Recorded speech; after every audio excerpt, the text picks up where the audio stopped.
Olá, eu sou Elaine Cunha. Vamos a mais uma leitura? O livro de hoje, Análise da Inteligência de Cristo, o Mestre da Sensibilidade, autor Augusto Cury. O Cálice de Cristo, dois pensamentos inesperados. O homem Jesus sempre abalou os alicerces da inteligência de todos aqueles que cruzavam sua história, dos discípulos aos opositores, dos leprosos às prostitutas, dos homens iletrados ao mestre da lei. Todos ficavam intrigados com sua perspicácia, rapidez de raciocínio, eloquência, amabilidade, delicadeza de gestos e reações que demonstravam poder. Entretanto, no Getsêmani, ele verbalizou dois pensamentos inéditos no seu vocabulário. O primeiro, que já vimos, foi dirigido aos homens. Ele disse: A minha alma está profundamente angustiada. Agora, no segundo, ele foi mais longe ao pedir: Pai, se possível, afaste de mim este cálice. Todavia não faça o que quero, mas sim o que tu queres. Mateus capítulo 26, versículo 39. O que significa esse segundo pensamento?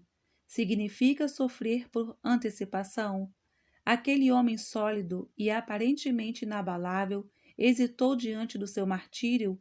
Ele recuou? Certa vez, Jesus pressentiu que sua hora havia chegado. Quando foi isso?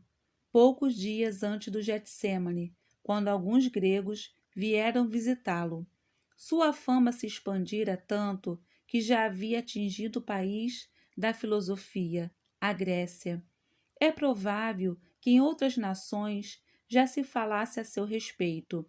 Na Galiléia, Herodes Antipas estava ansioso por conhecê-lo, pois ouvira falar de sua fama e esperava vê-lo fazer algum milagre. Mateus capítulo 14, versículo 1. Cristo preferiu o anonimato, mas era impossível alguém como ele passar despercebido. Os homens do Sinédrio não falavam em outra coisa a não ser do medo de que seu comportamento e o movimento das multidões ao seu redor pudessem ser considerados como uma sedição a Roma, o que estimularia uma intervenção em Israel e o comprometimento dos privilégios dos seus dirigentes. Mateus capítulo 27, versículo 17 e 18. O mestre começou a divulgar seus pensamentos a partir dos 30 anos. Divulgou-os por apenas 3 anos e meio.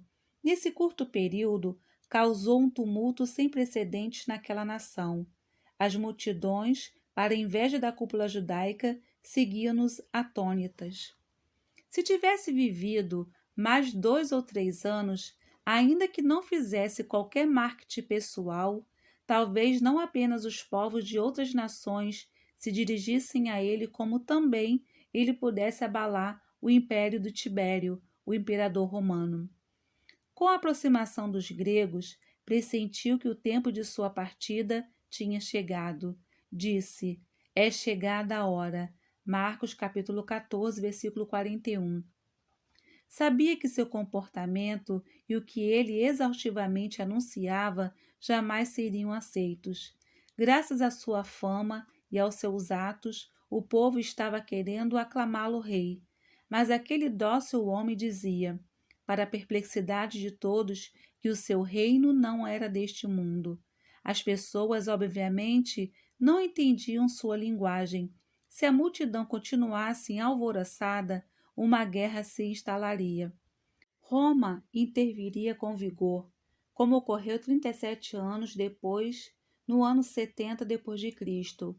Naquela época, Roma, sob o comando do general Tito, o mesmo que concluiu o Coliseu, iniciado por seu pai, o imperador Vespasiano, dilacerou Jerusalém e matou cerca de 1 milhão de pessoas.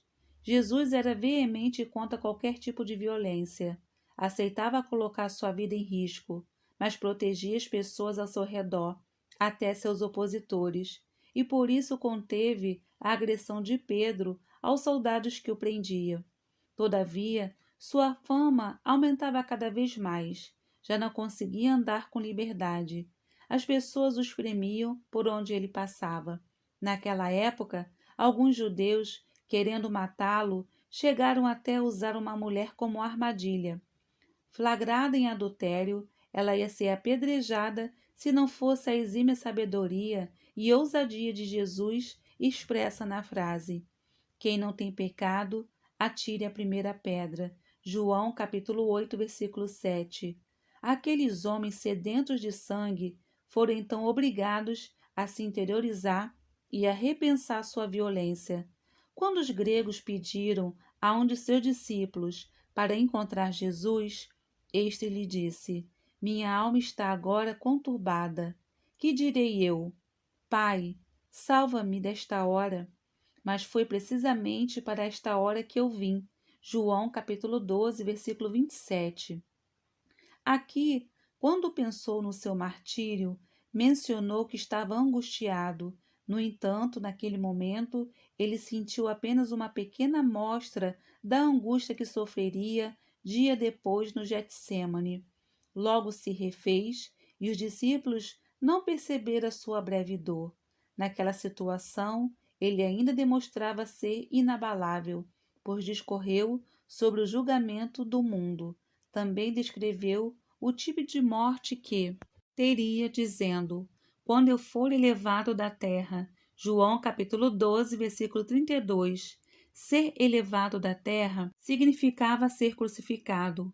Colocou-se como uma luz que resplandece nos bastidores da mente e do espírito humano. Disse: ainda por pouco tempo a luz está entre vós. João capítulo 12, versículo 35. E além disso, em vez de pedir, como no Getsêmani, Pai, se possível afasta de mim este cálice, afirmou, mas foi precisamente para esta hora que eu vim. João capítulo 12, versículo 27. Morrer pela humanidade era sua meta fundamental. Nada o desviaria desse objetivo. Porque então, dias depois no Getsêmani, ele mudou seu discurso e suplicou ao Pai que afastasse dele o cálice. Naquele jardim, a morte batia-lhe à porta. Dentro de 12 horas, ele seria crucificado. Mudou então de atitude porque assumiu plenamente sua condição de homem. Se Cristo sofresse e morresse como Filho de Deus, jamais poderíamos aprender algo com suas experiências, pois somos pessoas frágeis, inseguras e com enorme dificuldade para lidar com nossas misérias. Mas como morreu como um filho do homem, podemos extrair do seu caos profundas lições de vida. Naquele momento, chegou a dizer uma frase interessante: o espírito está pronto, mas a carne é fraca. Mateus capítulo 26, versículo 41. Se seu ser interior, seu espírito, estava preparado para morrer, pois era forte, estável e determinado, porém, seu ser exterior, sua carne, era frágil, fraca e sujeita a transtornos quase que incontroláveis em determinadas situações, como ocorre com qualquer ser humano. Dizer que a carne é fraca significa dizer que o corpo físico, embora complexo, está sujeito a frio, fome, dor, alterações metabólicas. Indica que há uma unidade entre a psique, alma e a vida física, bios, e que essa vida, por meio dos instintos, prevalece muitas vezes sobre a psique, principalmente quando estamos tensos ou vivenciando qualquer tipo de dor. O mestre tinha razão. Notem que um pequeno estado febril é capaz de nos abater emocionalmente. Uma cólica intestinal pode turvar nossos pensamentos. Uma ofensa em público tem o poder de travar a coordenação de nossas ideias. Uma enxaqueca pode nos tornar irritáveis e intolerantes com as pessoas que mais amamos. Eu me alegro ao analisar um homem que teve a coragem de dizer que estava profundamente angustiado e que teve a autenticidade de clamar a Deus para que afastasse dele o seu martírio. Se tudo em sua vida fosse sobrenatural, não haveria beleza e sensibilidade, pois eu sou sujeito a angústias. Meus pacientes são sujeitos a transtornos psíquicos e todos nós somos sujeitos a erros e dificuldades. Os homens gostam de ser deuses, mas aquele que se colocava como filho de Deus gostava de ser homem, administrando a emoção no discurso do pensamento. Apesar de sofrer como um homem, Jesus tinha uma humanidade nobilíssima. Notem que ele disse ao seu pai: afaste-se de mim este cálice. Marcos capítulo 14, versículo 36. O demonstrativo este indica que ele estava se referindo ao que se passava em sua mente com respeito ao cálice físico que iria suportar na manhã seguinte. Imagine quantos pensamentos e emoções angustiantes não transitava pela mente de Jesus. Vamos nos colocar no lugar dele. Imaginemos nossa face toda cheia de hematomas pelos murros dos soldados, nossas costas sulcadas pelos açoites, nossa cabeça ferida pelos múltiplos espinhos. Imaginemos também os primeiros pregos esmagando a pele, os nervos e músculo de nossas mãos. Qual seria o pior cálice? O psíquico dos pensamentos antecipatório ou o cálice físico? Normalmente, o cálice psicológico é pior do que o físico, mas no caso de Jesus, era ambos, pois o sofrimento da cruz foi indescritível. Entretanto, ele pedia ao Pai que afastasse este cálice, o cálice psíquico, o que se passava na sua mente, e não o físico. Mas como este cálice também fazia parte do seu martírio, em seguida emendou: contudo, não a minha vontade, mas a tua seja feita. Lucas capítulo 22, versículo 42. Com resignação, rendeu-se à vontade de seu Pai. Jesus sofreu por antecipação, porque estava às portas de seu julgamento e de sua crucificação. Como já comentei, precisava pensar nas etapas de sua dor para reunir forças para suportá-las como homem de carne e osso. O procedimento do mestre da escola da vida evidencia que há momentos em que devemos deixar de lado a nossa despreocupação e tornar total consciência dos problemas que atravessaremos. Caso contrário, nos alienamos socialmente. Esses momentos devem ser encarados de frente e analisados de diversos ângulos. Porém, é difícil saber qual o momento certo para esse exercício intelectual. O tempo para lidar com os problemas futuros deveria ser apenas o suficiente para nos equiparmos a fim de superá-los. Sofrer por um câncer hipotético, por uma crise financeira que pode não ocorrer, por uma dificuldade ainda distante, é se autoflagelar inutilmente. Infelizmente, uma das características mais universais do Homo sapiens, desta espécie inigualável da qual fazemos parte, é sofrer por antecipação. A construção de pensamentos que deveria gerar um oásis de prazer produz muitas vezes um espetáculo de terror que nos expõe com frequência a transtornos psíquicos. São muitas as pessoas cultas e aparentemente saudáveis que sofrem secretamente dentro de si mesmas. Não deveríamos ficar pensando durante dias, semana ou meses antes dos fatos acontecerem, a não ser que tivéssemos a capacidade de não envolver a emoção com as cadeias de pensamentos, pois ela é a grande vilã que rouba energia cerebral. Quando a atividade do pensamento está carregada de tensão, apreensão e angústia, gasta 2, 3 ou até 10 vezes mais energia do que se estivesse desvinculada dessas emoções. Se pudéssemos usar nossa capacidade reflexiva sem vinculá-la à ansiedade, seríamos capazes de refletir sobre os fatos muito tempo antes deles ocorrerem. Mas não conheço quem possua tal habilidade. Os vínculos da emoção com os pensamentos acompanham toda a história de formação da personalidade.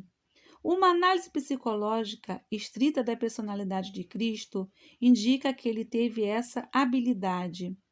Só empregou emoção tensa na produção de pensamento horas antes de morrer. Se durante a sua jornada não soubesse administrar sua inteligência, ele estrangularia a própria emoção, pois, por estar consciente do drama que iria atravessar, teria a mente continuamente atormentada, o que não lhe daria condições para brilhar na arte de pensar, manter a serenidade, ser afetivo e dócil com todas as pessoas que cruzavam sua história. Não vivendo um teatro, o paradoxo entre o poder e a gentileza. Quando aquele homem dócil e corajoso pediu a Deus que afastasse aquele cálice, tomou a atitude mais incompreensível de toda a sua história. Com essas palavras, como vimos, ele viveu a arte da autenticidade, mas, por outro lado, essa atitude poderia comprometer a adesão de novos discípulos, pois é próprio da fantasia humana desejar ligar-se a alguém que nunca expresse qualquer fraqueza. Alguns veem nessa atitude de Cristo fragilidade e hesitação, mas, após estudar exaustivamente a sua personalidade, percebo nela a mais bela poesia de liberdade. Seu comportamento manifesta que, se ele quisesse, poderia ter evitado o seu cálice, mas o tomou livre e conscientemente. Suas palavras revelam que Jesus não representava uma peça, mas queria ser ele mesmo, e por isso relatou sem qualquer disfarce o que se passava no palco da sua emoção. Jesus de Nazaré era tão grande e desprendido que não tinha nenhuma necessidade de simular o que sentia. Nós, ao contrário, não poucas vezes simulamos sentimentos, pois temos medo de ser desaprovados e excluídos do ambiente que vivemos. Estudar a mente de Cristo é algo muito complexo. Frequentemente, suas atitudes estão ocultas aos olhos das ciências, pois entram numa esfera que não pode ser investigada, a esfera da fé. Mas não devemos ficar de mãos amarradas, pois é possível garimpar tesouros escondidos nos seus pensamentos. Suas atitudes singelas e o poder descomunal que demonstrava equilibravam-se perfeitamente na balança da sabedoria e do bom senso. As ideias de grandeza são frequentemente incomparáveis com saúde psíquica. Se analisarmos a história de qualquer pessoa que desejou compulsivamente o poder e a exaltação suprema, que sempre se empenhou em estar acima dos outros, verificaremos em sua personalidade algumas características doentias, como a incoerência, a impulsividade, atitudes autoritárias e uma enorme dificuldade de se colocar no lugar dos outros e perceber suas dores e necessidades. Alguns, por amarem obsessivamente o poder, se tornaram paranoicos, outros psicopatas e outros ainda ditadores violentos. Os ditadores, com tais características, sempre violaram os direitos dos outros, por nunca conseguiram ver o mundo com os olhos deles. Tomemos Hitler como exemplo. Uma análise de sua história constata que ele tinha uma mente perspicaz e persuasiva, associada a um delírio de grandeza, ansiedade, irritação, incoerência intelectual e exclusão social. Mesmo derrotado, percebia-se nele uma pessoa inflexível, incapaz de reconhecer minimamente seus erros e de possuir sentimentos altruístas. No fim da guerra, pouco antes de se suicidar, casou-se com Eva Braun. A incoerência não está nesse casamento que, aparentemente, poderia representar um brinde ao afeto, mas no fato de que se casaram confessando que eram arianos puros. Com isso, mesmo às portas da morte, ele ainda avalizava o holocausto judeu e perseguia sua insana e cientificamente débil purificação da raça. O povo judeu sempre foi um povo brilhante.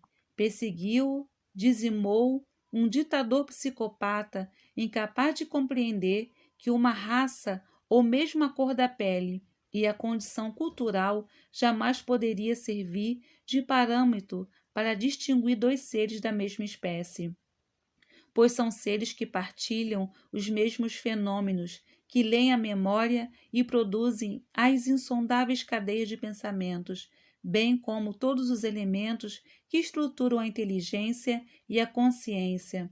Como já afirmei, até uma criança com deficiência mental é dotada da mesma complexidade na sua inteligência e, portanto, merece o mesmo respeito que o mais puro dos arianos ou qualquer outro ser humano. Jesus também teve ideias de grandeza impensáveis. Colocava-se acima dos limites do tempo. Inferia que era o Cristo, o Filho do Autor da existência. Relatava uma indestrutibilidade jamais expressa por um ser humano.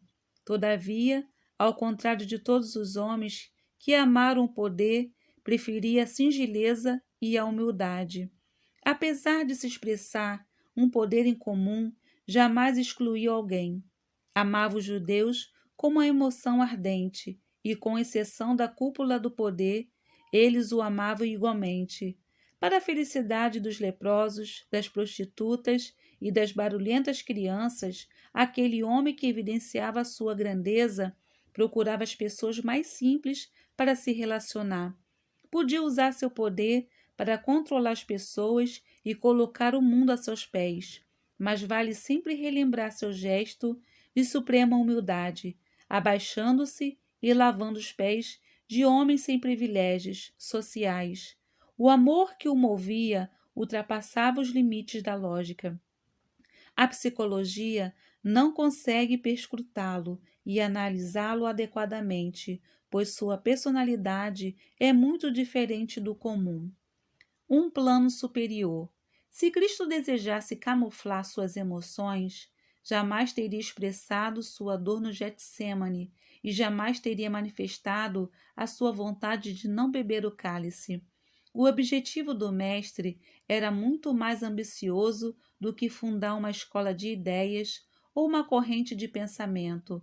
Como já repeti inúmeras vezes, seu objetivo era causar a mais drástica revolução humana, uma revolução que começaria no espírito humano, fluiria para toda a inteligência e modificaria para sempre a maneira de ser e de pensar do homem, introduzindo-o por fim na eternidade, o que indica a universalidade de Jesus Cristo.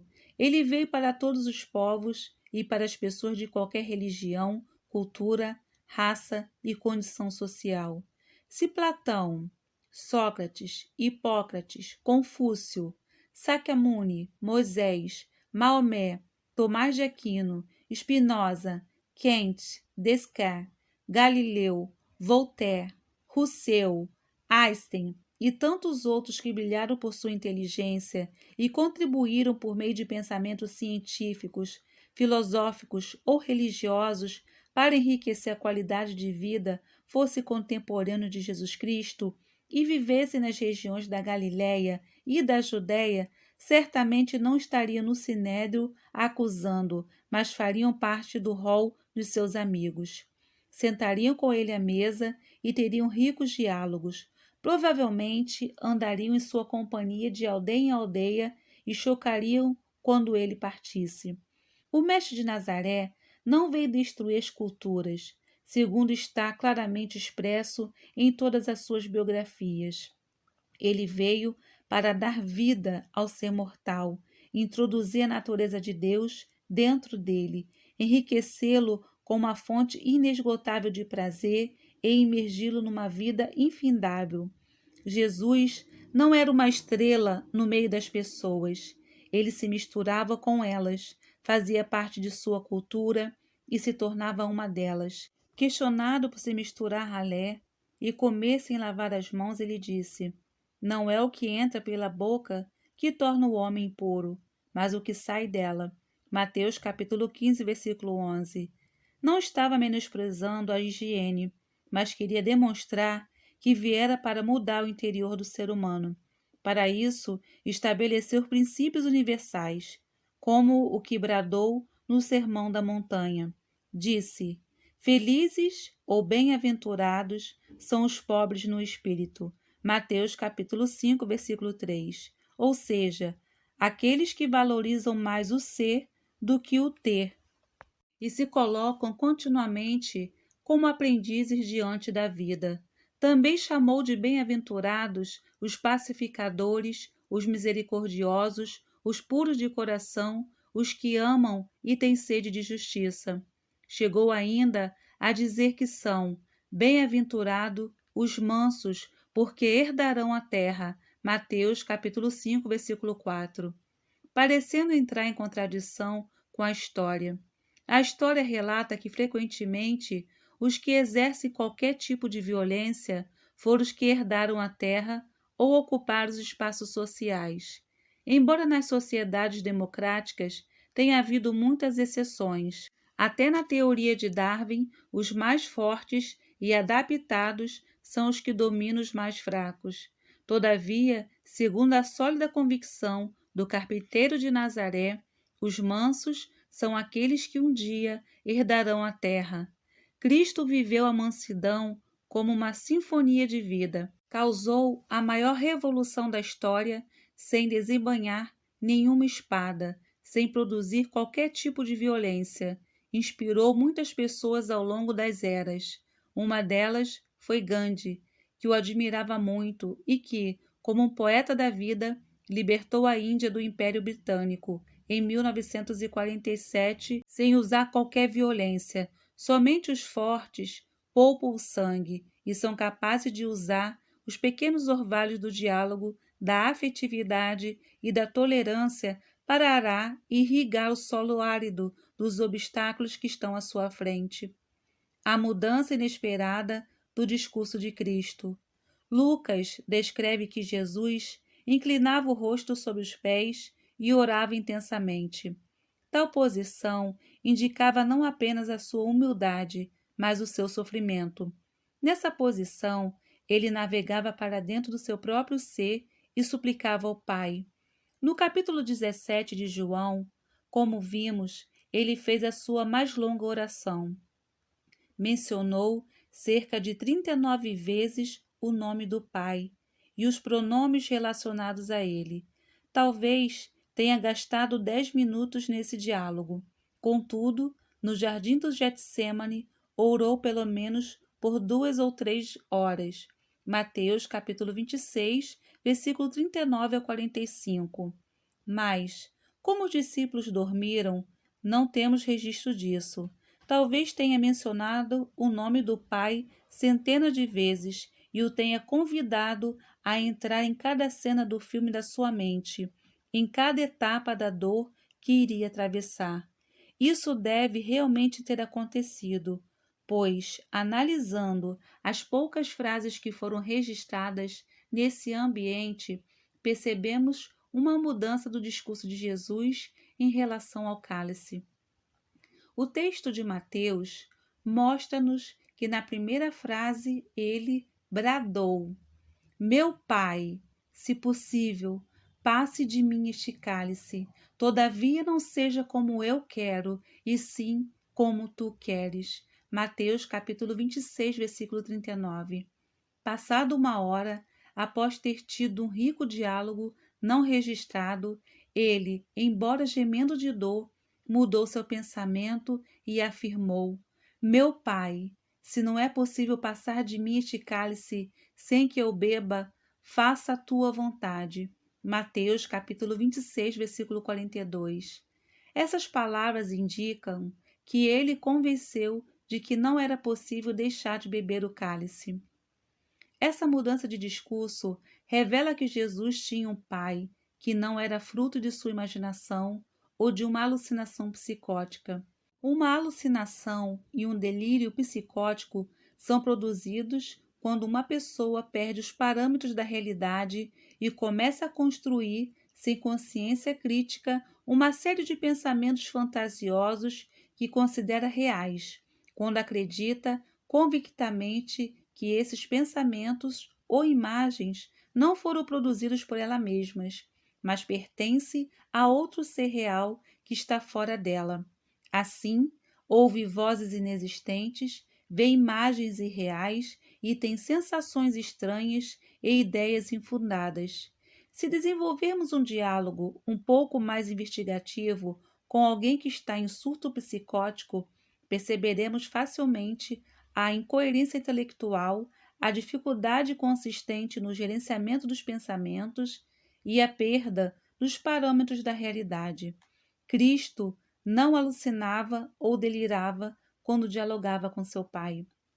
Pelo contrário, além de ser coerente e lúcido, desenvolveu, como venho repetindo, as funções da inteligência em patamares jamais sonhados pela psiquiatria e pela psicologia. Ele não fantasiava nem fazia um jogo de linguagem quando se referia a seu pai. A análise das suas palavras e das intenções que elas expressavam evidencia que seu pai era real, que tinha uma existência própria, uma vontade definida. Talvez a vontade dele e a do pai coincidissem em quase tudo o que planejavam, mas nessa situação a vontade do pai não ia ao encontro da sua. O pai queria a cruz, e o filho, na condição de homem, disse, ainda que por um momento, que desejava evitá-la. Isso revela claramente que o martírio de Cristo não foi um teatro. Independentemente de sua divindade, ele sofreu como um ser que tem pele, fibras musculares, nervos. Submeteu-se ao seu Pai, não por temor ou imposição dele, mas por amor, um amor que excede o entendimento.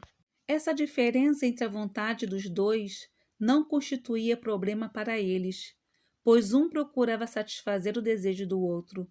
Por isso, segundo os evangelhos, o maior conflito do universo foi resolvido em poucos momentos, porque há entre eles uma inexprimível harmonia. Ambos possuem uma coexistência misteriosa. Se os leitores quiserem se aprofundar nessa questão, devem procurá-la nos livros dos teólogos. Cristo disse certa vez a Filipe, um dos discípulos, não creis que estou no Pai e que o Pai está em mim? João, capítulo 14, versículo 10. A vontade do Pai prevaleceu sobre a do Filho.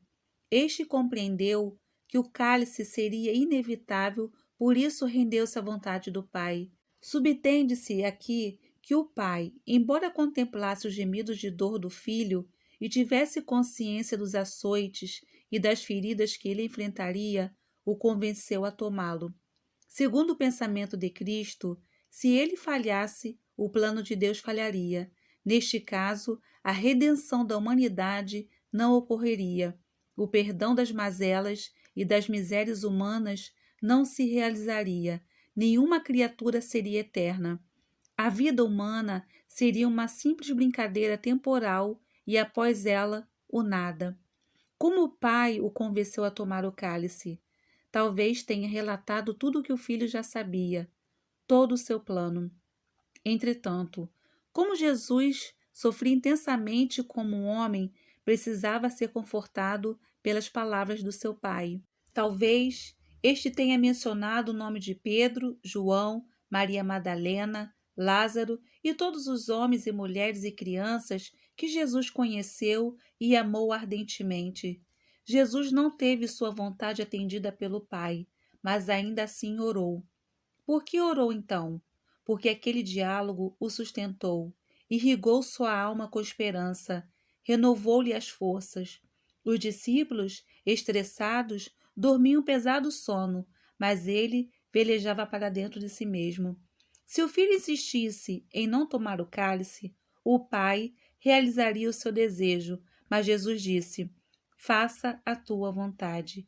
Talvez para o pai fosse mais fácil ver seu filho morrer na cruz do que vê-lo sendo espancado, e ainda assim ficar quieto, ser injuriado e ainda assim ser dócil, ser açoitado e ainda assim ser tolerante, ser esmagado na cruz e ainda assim ter o despreendimento de amar e perdoar. Certa vez, Jesus disse que o ser humano, que é limitado na sua capacidade de amar, dava boas dádivas ao filho quando estes lhe pediam. Deus, por ter uma capacidade insondável de amar, daria muito mais quando as pessoas insistentemente lhe pedissem. Mateus, capítulo 7, versículo 9. Por meio dessas palavras afirmava que o amor de seu pai era incomparavelmente maior do que o nosso instável e circunstancial amor. Uma voz vinda do céu ecoava que o pai sentia pelo filho. Este é o meu filho amado, em quem me comprazo. Mateus capítulo 3, versículo 17. Segundo as biografias de Cristo, a sua morte foi o evento mais importante e mais doloroso para o Deus eterno. Vemos o desespero de Deus e de seu filho e a angústia que ambos viveram para mudar o destino da humanidade. Mateus capítulo 26, versículo 38. Só os mortos realmente sabem se essa mudança de destino foi real ou não. Aqui, no palco dos vivos, só nos resta acreditar ou rejeitar as palavras de Cristo. É uma atitude totalmente pessoal, como consequências pessoais, mas creio que não há como não ficarmos perplexos diante desses acontecimentos. A meta é impressionante. Vós sois deuses. Agostinho, nos séculos iniciais da era cristã, resumiu resolutamente o seu pensamento sobre a missão e o cálice de Cristo. Deus se tornou homem para que o homem se tornasse Deus. Agostinho quis dizer que o objetivo de Deus é que o ser humano conquistasse a natureza divina e se torne filho de Deus, não para ser adorado, mas para receber todas as dádivas do seu ser. O próprio apóstolo Pedro, na sua velhice, escreveu em uma de suas cartas que, através de Cristo, nós somos coparticipantes da natureza de Deus. 2 Pedro, capítulo 1, versículo 4. Incompreensível ou não, era isso que pensava Cristo e seus mais íntimos seguidores. Como pode o ser humano, tão cheio de falhas e tão restrito na sua maneira de pensar, receber a natureza de Deus e ser eterno como Ele?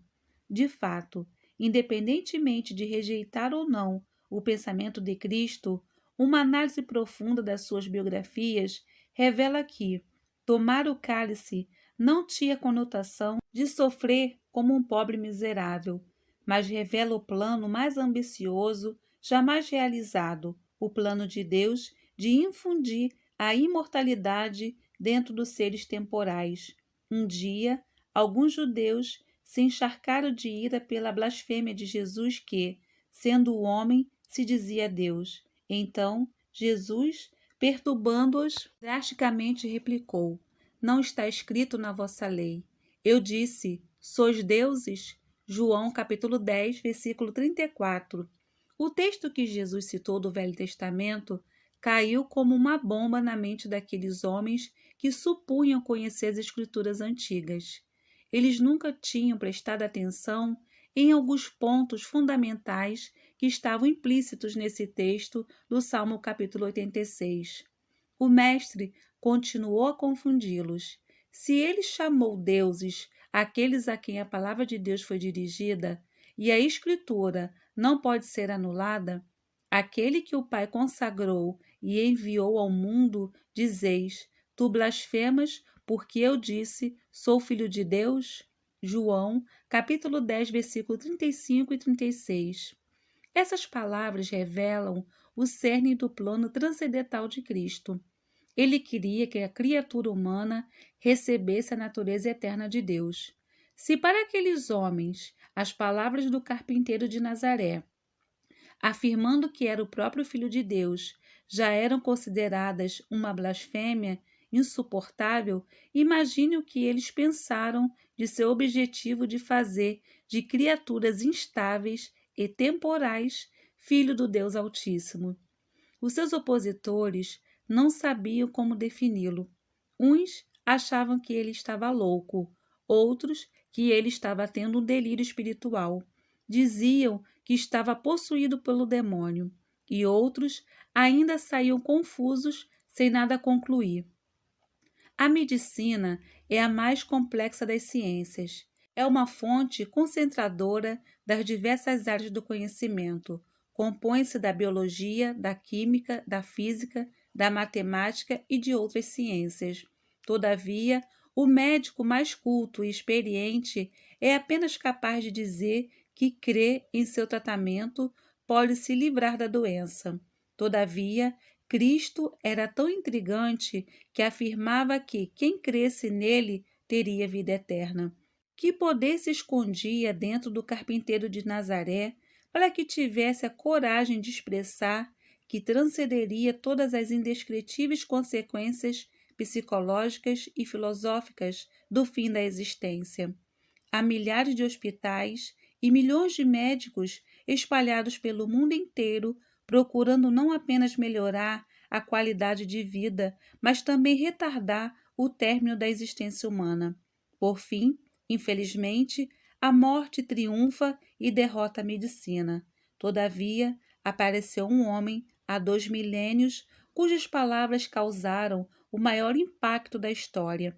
Ele afirmou sem qualquer insegurança, que veio com a missão de triunfar sobre a morte.